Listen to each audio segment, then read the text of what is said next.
Philippine Chamber of Commerce and Industry Cordillera Administrative Region, positibong lalago ang pagnenegosyo sa loob ng Camp Janhay Economic Zone.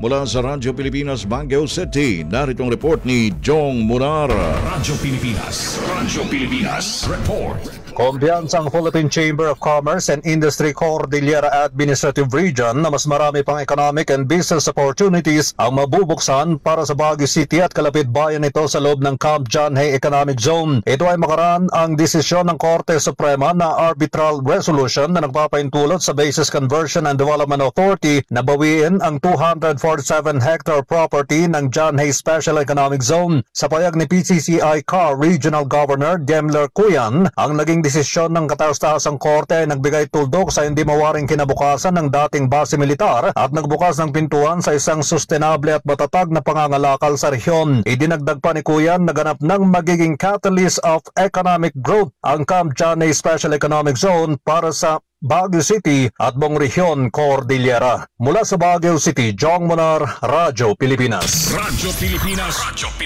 News Nationwide.